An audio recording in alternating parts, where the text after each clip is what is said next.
misterios de la Biblia. Acompáñanos en esta extraordinaria aventura de los misterios escondidos en las páginas de la Biblia.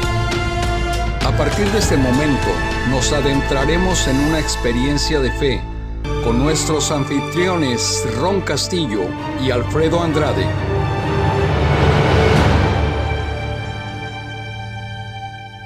Sean bienvenidos a nuestro programa Antiguos Misterios de la Biblia, transmitiendo desde la ciudad de Atlanta en la compañía de nuestro hermano Jorge Núñez, que nos visita desde la ciudad de San Diego. Amén, hermano. Estamos en esta ciudad hermosa, preciosa de Atlanta, Georgia. Estamos aquí, hermano, compartiendo por unos días la bendición de Dios, el hogar, compartiendo experiencias.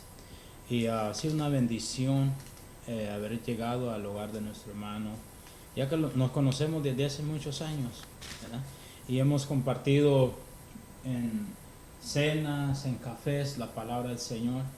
Y ahora nos toca aquí, pues, estar en su casa, compartiendo esta maravillosa palabra, que es la palabra del Eterno. Así que, hermano, gracias, que Dios los bendiga a todos, y vamos a gozarnos a través del mensaje, de la enseñanza, de la sabiduría que está escrita en la Biblia. Dios le bendiga. Muchas gracias, Jorge. Es una bendición tenerte aquí en casa y en esta ciudad. Para estos días de Navidad estamos compartiendo esta noche un mensaje muy importante, que es acerca de la promesa del nacimiento de un Salvador. Y esa promesa no es que viene de hace 2000 años, sino que viene desde antes, muchos siglos antes. Dios habló a través de sus profetas acerca del nacimiento virginal de Cristo Jesús, a través de una mujer que jamás había conocido un hombre. La Biblia nos habla acerca de esto y vamos a entrar en todos estos detalles para que nuestra audiencia pueda comprobar por sí misma, a través de la palabra de Dios, cómo Dios, cuando habla, Dios cumple lo que promete. Amén. Amén. Nosotros que tenemos unos años ya de venir en el Evangelio, conocemos, ¿verdad?, muchas escrituras que nos hablan acerca de esta promesa preciosa que el Señor nos dejó, ¿verdad?, y que cumplió, que hasta ahora en día nosotros somos los mejores beneficiarios de esa promesa, ¿verdad?, de la venida de Cristo, el Salvador, como dijeron los ángeles aquel día, ¿verdad? Así es. Bueno, se remonta desde los días de Isaías el profeta, cuando es enviado por Dios a decir: he aquí que la Virgen concebirá y dará a luz un hijo, y llamarás su nombre Emmanuel, que quiere decir Dios con nosotros. Amén. Mire que los profetas, ¿verdad?, pudieron contemplar ese día. Incluso, hermano, Abraham, ¿verdad?, pudo contemplar la venida del Señor, ya que de cierta manera, ¿verdad?, Isaac era un tipo y figura de Cristo, y podemos ver tipos y figuras de Cristo a través de toda la Escritura, empezando desde Génesis, ¿verdad? Y claro, y en Apocalipsis ya es el Cordero ya consumado, ¿verdad?, el Salvador ya consumado, el que ya ha perdonado nuestra vida. Entonces, es un tema muy, muy profundo, pero que el Espíritu Santo que está en nosotros y su palabra nos han dado a conocer, y nos están dando a conocer la verdad acerca de ese tema tan bonito, que es el nacimiento de Cristo Jesús. Y precisamente el nacimiento de Jesús tiene un propósito, no solamente para traer alegría a los niños en estos días de Navidad, no solamente para traer regalos a todos aquellos niños que a través de estos días esperan, pues, lo que han pedido supuestamente a Santa Claus o al Niño Dios. Pero lo principal es que Dios iba a dar un regalo, pero no como el regalo que viene envuelto en moños y en cajas que se ponen, pues, en los nacimientos, y vamos a hablar un poco acerca de eso, sino que el regalo más maravilloso de la salvación. Y eso es un regalo invaluable. No tenemos, la verdad, las palabras para poder expresar cuán valioso es el regalo de Dios a la humanidad. Por eso dice la Biblia que de tal manera amó Dios al mundo, que ha dado a su Hijo unigénito, para que todo aquel que en Él cree no se pierda, mas tenga la vida eterna. Así que, Jorge, estamos celebrando el nacimiento de Jesús. Amén, amén. Y algo tan precioso es que sin nacimiento no hay muerte. Tenía que nacer el Maestro, tenía que nacer el Señor para llegar a completar la voluntad del Padre. La voluntad del Padre era que naciese ese niño, ¿verdad? Y trajera salvación, primero al pueblo de Israel, ¿verdad? Luego a los griegos y luego a los gentiles, que somos nosotros. Entonces, nosotros estamos recibiendo toda esa bendición de esas promesas del Señor. Él no solamente nació en el mundo, sino que ahora nació en nuestro corazón, hermano. Somos testigos vivientes de ese nacimiento, ¿verdad?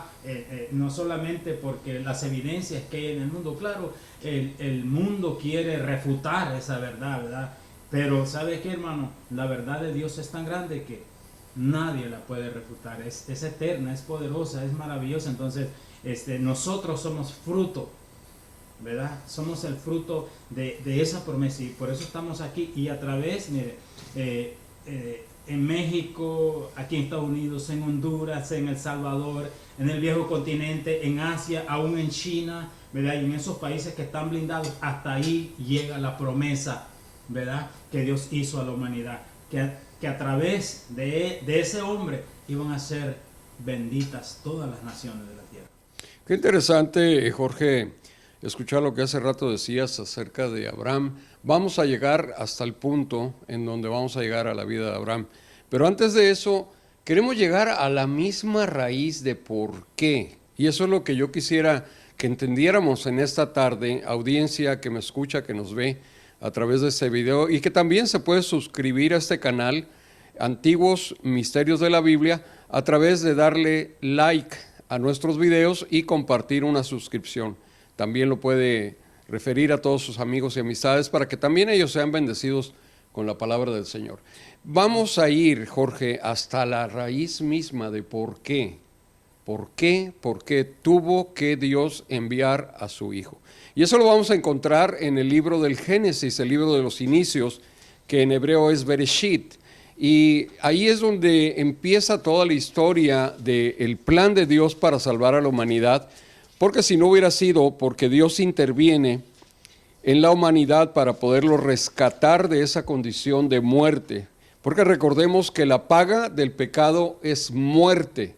La Biblia lo aclara y lo dice enfáticamente, la paga del pecado. Cada vez que pecamos, nosotros estamos muriendo espiritualmente ante el Señor. Pero dice, pero la dádiva, el regalo de Dios es vida eterna en Cristo Jesús, Señor nuestro. Y vamos a ir al libro del Génesis capítulo 1 y verso 27, donde nos dice la Escritura que creó Dios al hombre a su imagen. A imagen de Dios lo creó, varón y hembra los creó.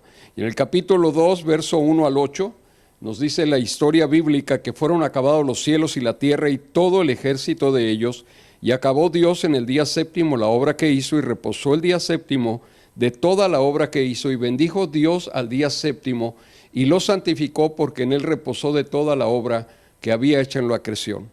Estos son los orígenes de los cielos y de la tierra cuando fueron creados el día que Jehová Dios hizo la tierra y los cielos. Y dice el verso 8, y Jehová Dios plantó un huerto en Edén al oriente y puso ahí al hombre que había formado.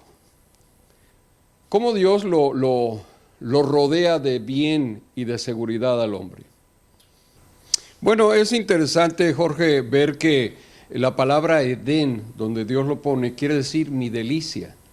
Es decir, que Dios se deleitaba en la creación que había hecho, especialmente en la creación humana, porque ahí estaba el corazón de Dios, era su delicia. Y tanto vemos en la Biblia que Dios cuidaba al hombre, que dice la Biblia que lo visitaba, estaba con él. Pero ¿qué es lo que pasa? Como vemos en la Escritura, desafortunadamente el hombre tiene la tendencia, yo no sé desde cuándo se origina esto en el corazón de Adán, pero tiene la tendencia a la desobediencia. Así como nos pasa a los padres que a veces le decimos a nuestros hijos, mira, haz esto, no te comportes así, recoge las cosas de tu cuarto, y el muchacho o la muchacha no nos quiere hacer caso. Entonces Dios solamente le dio un único mandamiento. No existían los 10 mandamientos, no existían los 613 mandatos y preceptos de la Torá, del libro de la ley, sino que solamente había un mandamiento, y Dios se lo da en el capítulo 2 y en el verso número 16, donde dice que mandó Jehová Dios al hombre diciendo, de todo árbol del huerto podrás comer, mas del árbol de la ciencia del bien y del mal no comerás, porque el día que de él comieres ciertamente morirás. Jorge, es muy interesante e importante darle el lugar debido a la palabra. Amén. Porque aquí hay algo muy interesante que ahorita lo vamos a desarrollar. Amén. Que habla del día que de él comiere, el día que de él comiere, las consecuencias de la desobediencia iban a llegar, que era la muerte, el día que desobedeciera el único mandamiento de Dios. Y hay algo muy interesante que vemos en la Escritura, que dice el verso número 8 del capítulo número 3, y oyendo la voz de Jehová Dios que se paseaba en el huerto al aire del día, el hombre y su mujer se escondieron de la presencia de Jehová Dios entre los árboles del huerto. Y aquí es precisamente donde está este misterio antiguo de la Biblia, que por qué Dios estaba paseándose al aire del día en el huerto del Edén, sabiendo de antemano que ya habían pecado. Dios no le podemos esconder nada, y Dios sabía perfectamente que el hombre había pecado. Pero aquí hay algo muy importante. Dios dijo el día, y estaba transcurriendo las horas, estaban transcurriendo los minutos. En cualquier momento podía empezar a oscurecerse la tarde, y ahí es donde empezaba el día que Dios los marca en la Escritura como tarde y noche. Entonces, cuando iba a entrar el siguiente día es cuando Dios actúa antes de que se ponga el sol, porque si no, ese mismo día Adán y Eva hubieran caído fulminados ahí en el huerto del Edén. Pero ¿qué es lo que hace Dios? Dice la palabra que en el verso número 17, y al hombre dijo, por cuanto obedeciste a la voz de tu mujer y comiste del árbol que te mandé diciendo, no comerás de él, maldita será la tierra por tu causa, con dolor comerás de ella todos los días de tu vida. Y en el verso 21 dice, y Jehová Dios hizo al hombre y a su mujer túnicas de pieles y los vistió. Sí, y aquí es donde viene lo interesante de que antes de que terminara el día, ese día que habían pecado, el Señor interviene, sabiendo que estaban vestidos con hojas de higuera, Dios les hace túnicas de pieles. Y para mí, mi convicción personal es que esas pieles provenían de corderos, que tuvieron que ser sacrificados. Y no lo sacrificó Adán, lo sacrificó Dios mismo.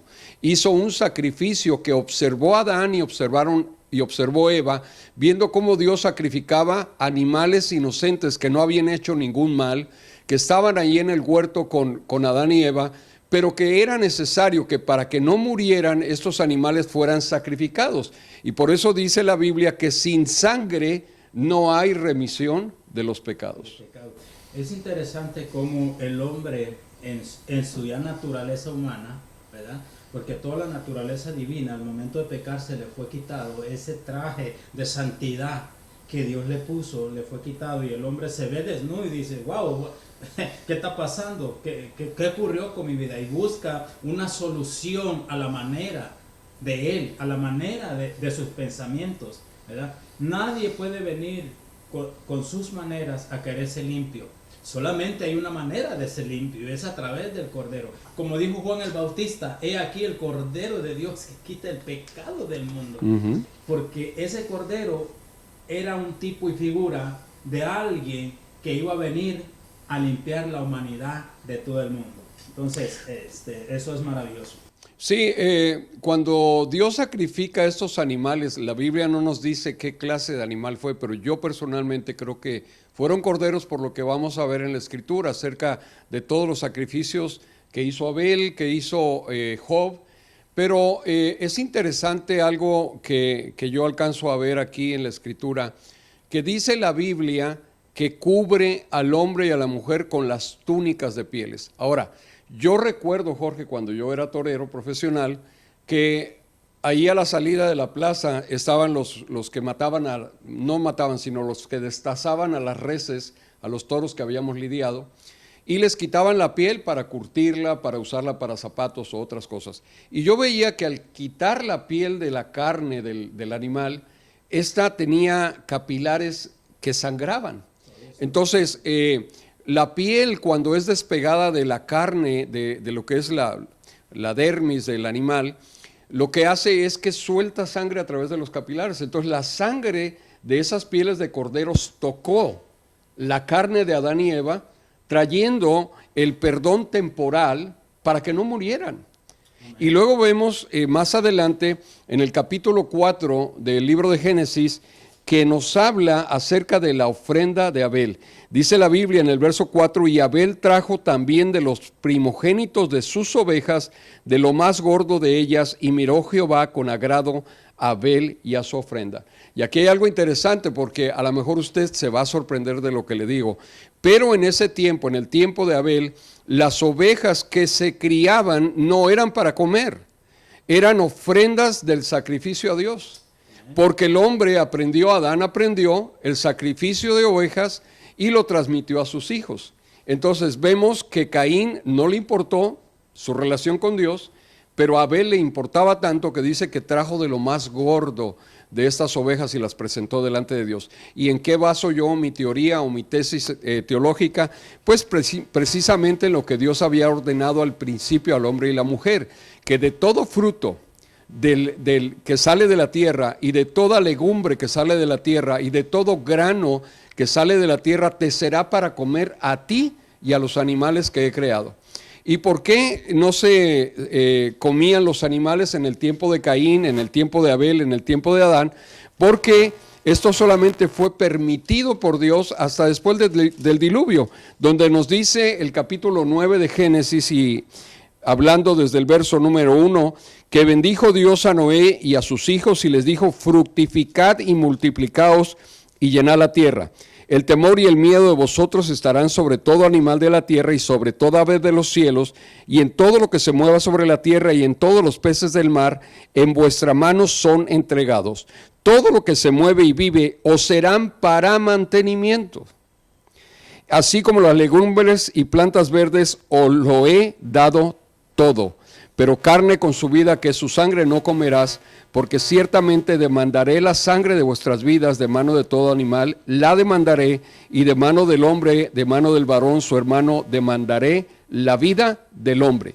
Esto quiere decir, Jorge, que Dios les permite comer por primera vez, desde que vemos en la Escritura la vida del hombre, comer de los animales que Dios había creado. Antes de esto comían legumbres, comían semillas, comían frutos, y es por eso que se explica cómo pudieron sobrevivir 8 personas en un arca con tantos animales, y los animales que eran carnívoros, aparentemente, lo que dicen los creacionistas, los evolucionistas, que no cabrían en un arca todos los animales necesarios para alimentar a los leones y a los tigres. Pero lo que vemos en la Biblia es que los leones y los tigres no comían carne.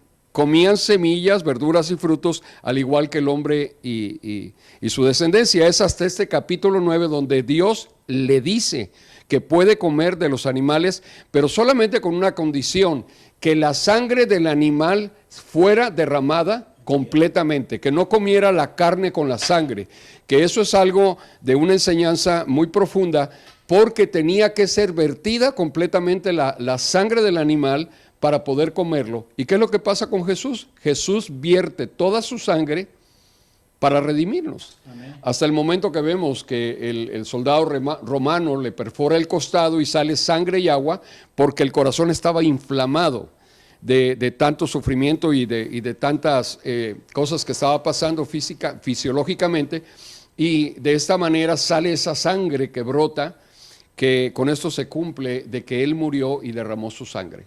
Sí, otra bonita comparación que podemos encontrar en la Escritura, hermano, es cuando el pueblo de Israel está a punto de ser liberado de la esclavitud Eso lo encontramos en el libro de Éxodo.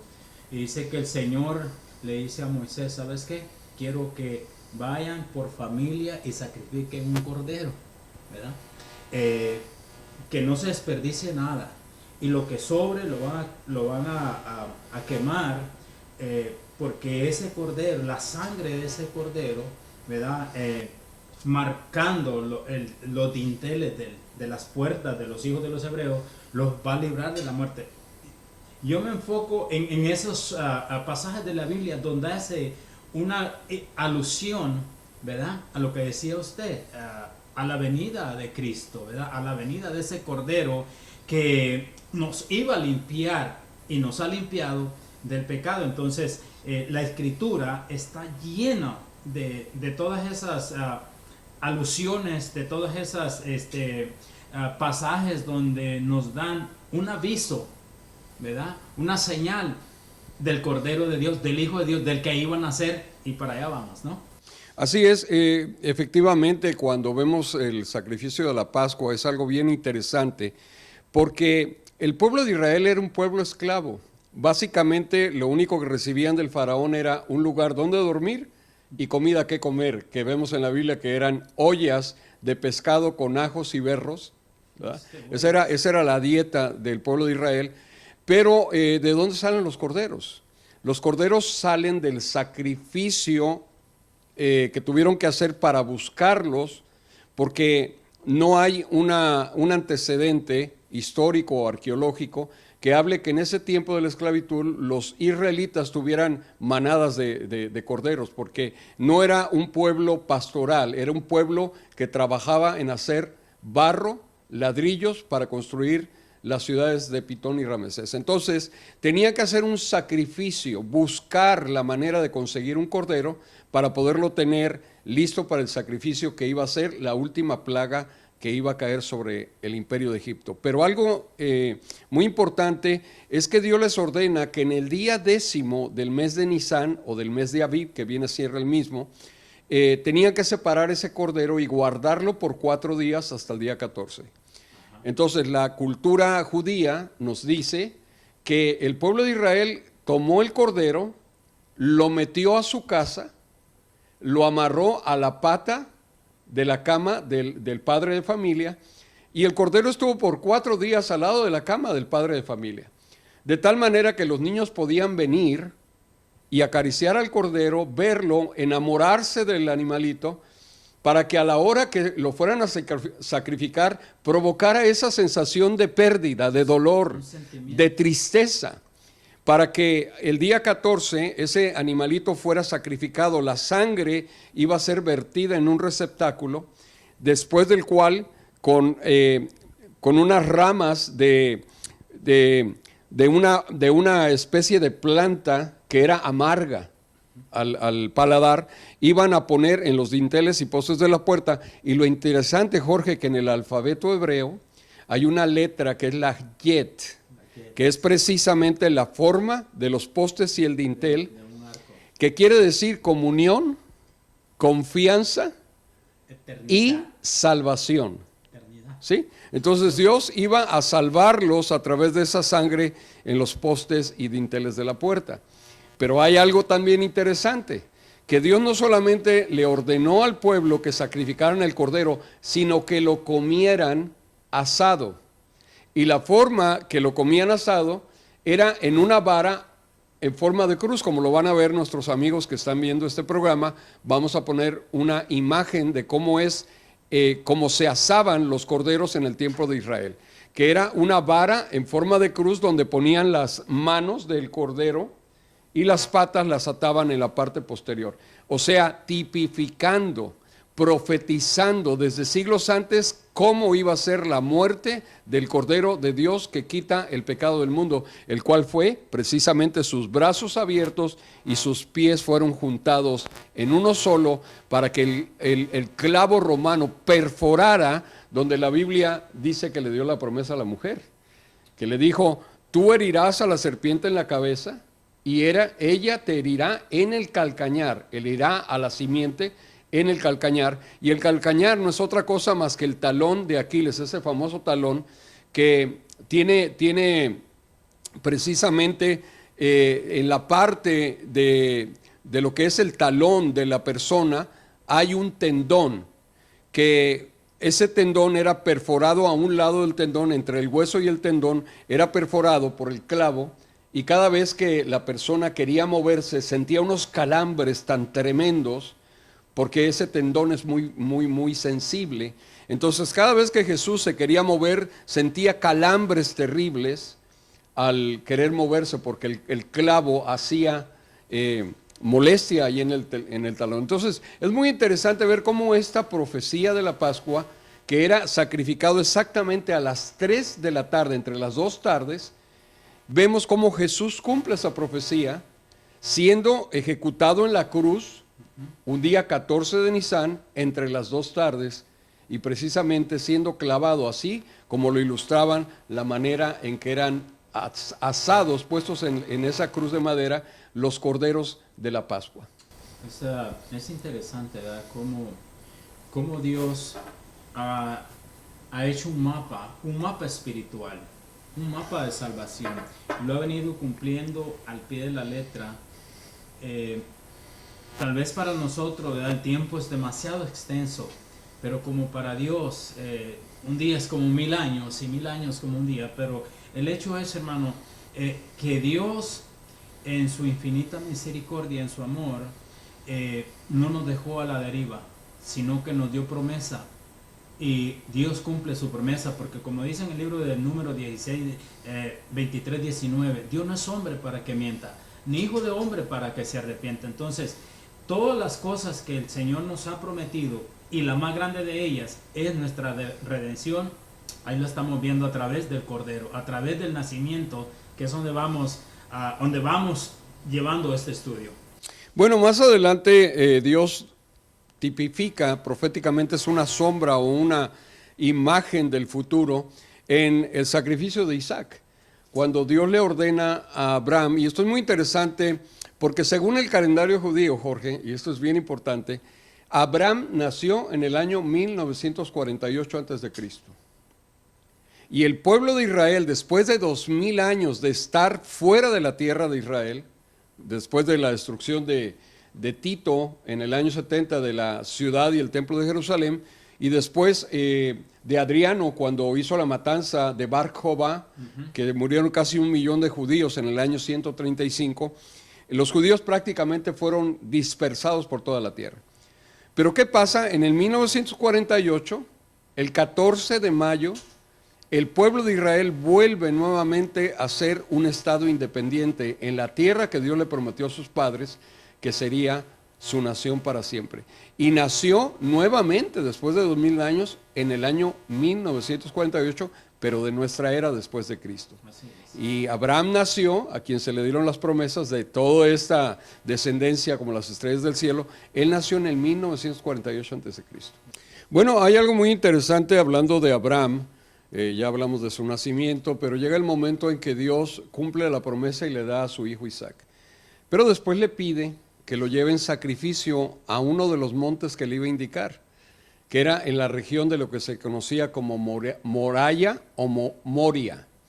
Entonces dice la Biblia que Abraham emprende el camino juntamente con su hijo y algunos sirvientes que le acompañaron, y lleva al muchacho en un pollino, en un burro, en una asna, lo lleva camino a ese encuentro de esa región llamada Moria. Y dice la Biblia que a lo lejos vieron el monte de Moria, y Abraham le dice a sus sirvientes: quedaos aquí, y el muchacho y yo iremos allá y ofreceremos sacrificio y volveremos a vosotros. Entonces se cree, por la ubicación de donde estaba la tienda de Abraham, que cuando Dios le ordena, tiene que subir desde el sur, pasando por la ciudad de Belén, y la ciudad de Belén queda aproximadamente unos 80 a 100 metros arriba de lo que es el monte Moria. De hecho, hay muchas cosas interesantes que no podemos hablar ahora solamente de Belén, pero a lo lejos se ve el monte Moria, y es donde él le dice a sus sirvientes, eso es lo que se cree dentro del judaísmo, que de los judíos mesiánicos tendríamos que hablar también, que es donde deja a sus sirvientes para emprender la cuesta abajo y después subir hasta el monte Moria, acompañado por Isaac. Y cuando llegan al monte Moria, Isaac lleva la madera en sus hombros y le dice a su padre: Padre, aquí está la madera, está el cuchillo y está el fuego. ¿Por qué el fuego, Jorge? Porque el fuego tenía que ser usado para asar el cordero, según la Pascua. Así es. No era porque estaba de noche, era de día, pero el fuego, después de haber efectuado el sacrificio, era para quemar o asar a ese sacrificio que era simbolizado por un cordero, en este caso en la vida de Isaac. Pero algo también interesante es que no solamente Jesús salió de esa región, porque dice la Biblia que subió hacia Jerusalén montado en un pollino. Igualmente que Isaac va en un pollino, en un asna, subiendo hasta el lugar del sacrificio. Y es interesante ver cómo se cumple algo muy importante en la vida de Isaac, pero también en la vida de Jesús. Y esto quiero compartirlo de una manera muy respetuosa para todos aquellos que a lo mejor pensaban o creíamos que Isaac era un niño de 8 o 10 años, pero la verdad, según la tradición y la contabilidad de los días y los años judíos, Isaac tenía 33 años cuando iba a ser sacrificado. O sea que tenía toda la fuerza para luchar contra su padre, para no morir. Pero fue voluntariamente, sin abrir los labios, y contempló cómo el padre, su padre Abraham, movía las piedras para acomodar el altar para el sacrificio, y de esta manera levantar el cuchillo, matarlo para después asarlo.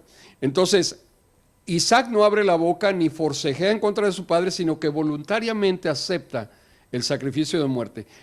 Que esto es precisamente lo que aceptó Jesús, morir voluntariamente por la humanidad. Y dice la Biblia que fue llevado como cordero al matadero y no abrió su boca. Ahora, otra cosa interesante, que no solamente Isaac tenía la edad suficiente, 33 años, para poder luchar contra su padre, sino cuando su padre Abraham se da cuenta que hay un carnero atado ahí entre las ramas de aquella planta, de aquel arbusto, dice la Biblia que lo sacrifica. Pero va aquí lo importante: ¿dónde fue sonado el primer shofar? Precisamente con los cuernos de aquel carnero del sacrificio. Abraham hace un shofar y en señal de victoria en el monte Moria toca el shofar de victoria, sabiendo que Dios típicamente, tipológicamente, levantó a su hijo de la muerte, porque lo detuvo Dios. Entonces es lo mismo que cuando nosotros vemos la victoria de Cristo, que dice que venció las potestades de las tinieblas, triunfando sobre ellos en la cruz, y de ahí sale Jesús victorioso 3 días después, resucitando de los muertos. Qué maravilloso es Dios, y podemos tocar las trompetas, los shofares de victoria, sabiendo que Jesús no está muerto, sino que ha resucitado. Qué interesante, porque en ese lugar, ¿verdad?, ahora está el monte del templo, ¿verdad? En ese lugar donde Abraham hizo el altar para sacrificar el carnero.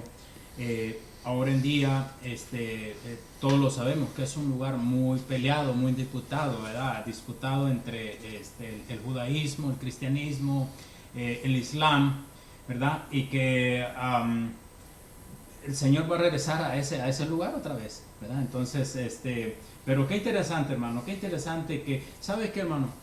Muchas de estas cosas que estamos hablando, la gente, especialmente dentro de las iglesias, no las sabe. ¿Sabe por qué, hermano? Porque hay una necesidad y hay podríamos decir, una ignorancia bastante marcada en el pueblo de Dios. Y por ahí hay un dicho que dice que el diablo navega en el mar de la ignorancia. Y eso es una realidad, hermano. ¿Por qué muchas personas pueden creer en cualquier cosa que alguien... ¿Por qué no estudian? ¿Por qué no se meten a escudriñar las escrituras? Gracias a Dios, hay personas, hay maestros, hay hombres de Dios que se meten con Dios, pagan el precio, Dios les revela a través de su palabra, de su Espíritu Santo, y por eso estamos aquí nosotros, para ser de ayuda al pueblo, para ser de ayuda a esas personas de que llega por ahí uno con una falsa doctrina o algo, se queda temblando porque no sabe, ¿me entiende? Es necesario que nosotros tengamos un fundamento y sepamos quién es nuestro Señor Jesús. y que lo sepamos desde el principio hasta el fin. Sigamos. Así es, Jorge. Indudablemente Dios nos mandó precisamente a esto, a compartir la palabra, la verdad.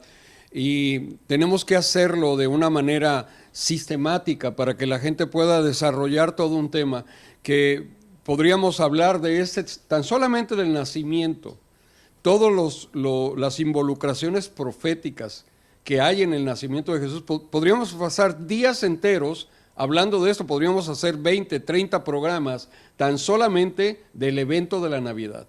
Tendríamos que hablar del censo, tendríamos que hablar de Belén, tendríamos que hablar de los pastores, tendríamos que hablar de Augusto César, tendríamos que hablar de los ángeles que aparecieron, tendríamos que hablar de los magos que vinieron, tendríamos que hablar del mesón, de la cueva, de la casa, tendríamos que hablar de muchas cosas para llegar al punto del nacimiento de Jesús.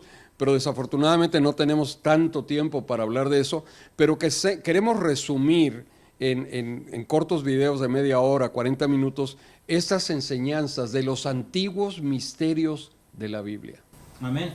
Que están ahí, hermano, que están ahí a la disposición, ¿no? Simplemente es como el buceador, ¿verdad? Que el buceador, para ver las maravillas del arrecife tiene que hundirse y ver y nadar hacia adentro, ¿verdad? Por encimita no vamos a ver nada. Por eso es importante que nosotros, como dijo el Señor, escudriñan las Escrituras, porque a vosotros parece que en ellas tenéis la vida eterna y ellas son las que dan testimonio de mí. Y es exactamente lo que estamos mirando y aprendiendo, el testimonio de Dios imprento en estas bellas páginas. Bueno, y estaremos haciendo un segundo programa para llegar a los días de la anunciación de Gabriel a María, que le promete, ¿verdad?, de parte de Dios, que ella sería la portadora de aquella promesa que Dios le dio a nuestros primeros padres, Adán y Eva, de que su simiente aplastaría en la cabeza a la serpiente. Entonces vemos cómo Satanás desde ese tiempo supo que su derrota estaba próxima, que iba a tardar algunos miles de años, pero que su derrota finalmente llegaría. Pero para nosotros no es una derrota, es una victoria. Amén. Sabiendo que Jesús vino a salvar, a rescatar todo aquello que estaba perdido. De esta manera le damos gracias por haber atendido a nuestro programa Antiguos Misterios de la Biblia. Y como lo hemos dicho, síganos en estas redes sociales, suscríbase, dele a la campanita, compártalo con sus amigos y nosotros aquí le estaremos esperando en un nuevo programa, Antiguos Misterios de la Biblia. Muchas gracias, Jorge. Bendiciones a todos, bendiciones aquí en Atlanta, en San Diego, en Honduras, en México. Dios les bendiga, suscríbanse, hermanos, es muy interesante. Se van a estar viendo temas de mucho interés para los hijos de Dios. Hermanos, estamos en los últimos tiempos. Busquemos, procuremos con diligencia la sabiduría de Dios, que es la palabra. Amén. Amén, gracias. Hasta luego.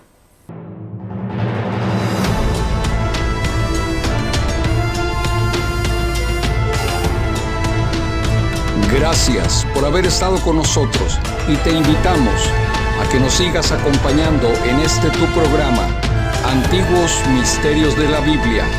Hasta la próxima.